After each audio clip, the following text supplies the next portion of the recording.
Assalamualaikum. Salam, silakan masuk. Silakan duduk mas. Salam.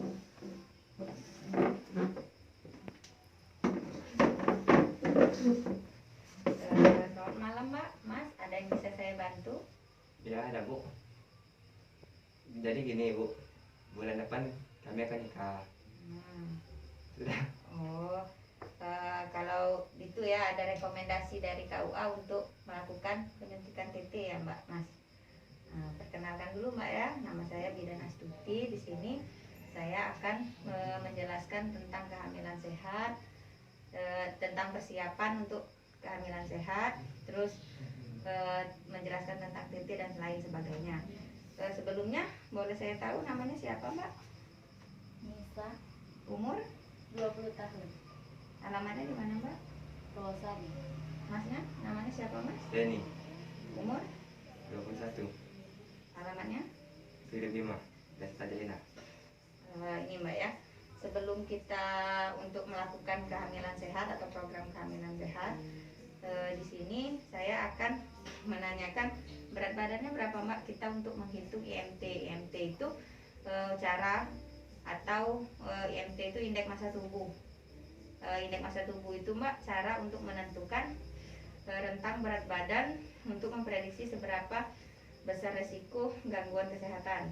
Nah di sini berat badan mbaknya berapa mbak? 45, 45 kilo mbak ya. Tinggi badannya? 153. 153.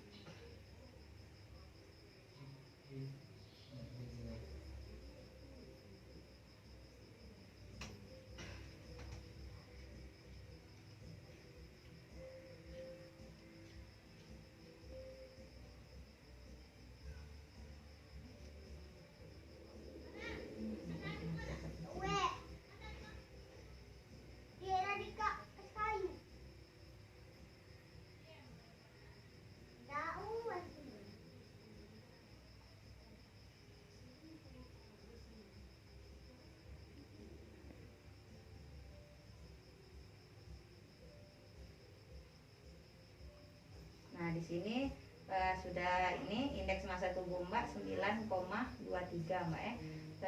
19,23. 19,23 itu termasuk normal mbak ya.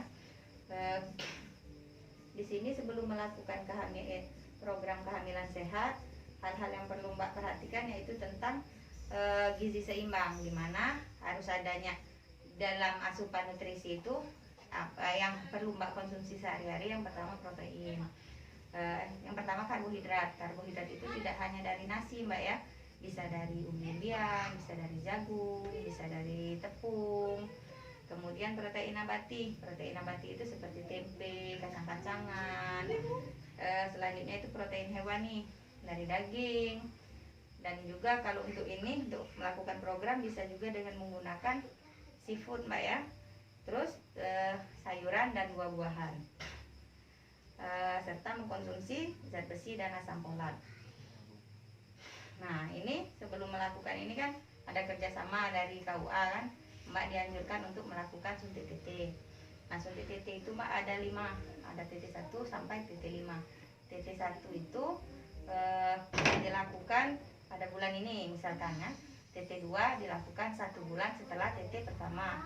Itu masa perlindungannya 3 tahun ya, 3 tahun. Terus dari TT 2 untuk melakukan TT 3 itu 1 bulan dari TT kedua, itu masa perlindungannya 5 tahun. Dari untuk melakukan TT 4 itu 6 bulan 1 tahun daripada TT 3, itu masa perlindungannya 10 tahun. Sedangkan TT 5 itu dilakukan 1 tahun setelah TT 4, masa perlindungannya 25 tahun.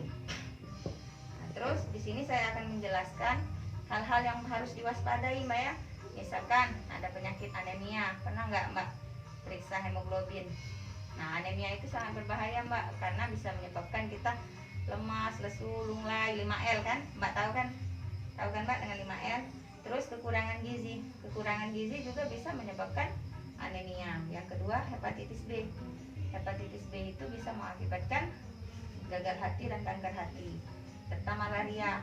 Nah, kenapa malaria perlu dihindari? Karena pada saat pada saat program kehamilan akan menyebabkan yang pertama abortus atau keguguran, yang kedua bayi prematur, yang ketiga persalinan terlalu cepat ya Mbak ya, prematur itu. Terus tuh ini Mbak, apa namanya, bayi yang lahir mati. Kemudian yang satu lagi Mbak, itu namanya virus adanya gangguan virus TORS. Biasanya kalau TORS itu bisa mengakibatkan keguguran yang berulang, bisa lebih dari 3 kali keguguran.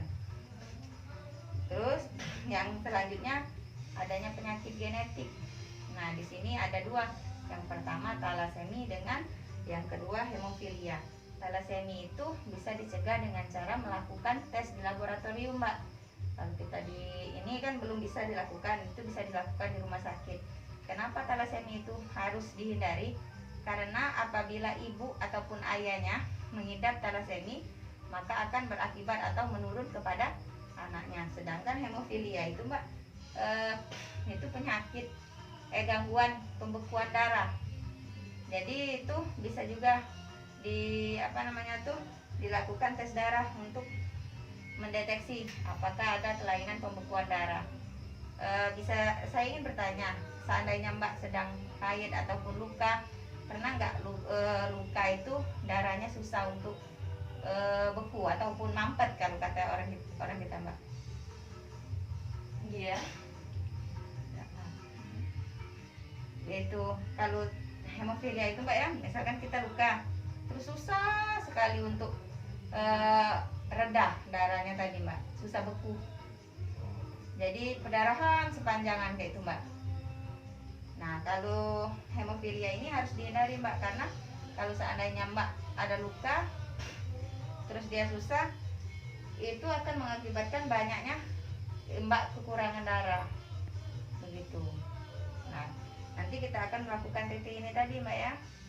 Nah, dari yang saya jelaskan tadi, apakah ada pertanyaan Mbak? Ya, sudah jelas. Nanti kita akan lakukan TT untuk itu, TT pertama Mbak ya, TT 1. Nanti bulan ke depan TT 2 Mbak ya, 1 bulan setelah TT 1 ini kita lakukan TT 2. Itu masa perlindungannya 3 tahun.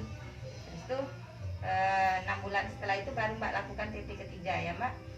Nanti saya akan berikan catatan untuk mengingatkan Mbak untuk datang kembali. Apakah itu sudah jelas Mbak ya? Jelas. Tidak ada pertanyaan lagi ya? Ya, Bu. Terima kasih. Stop, Pak.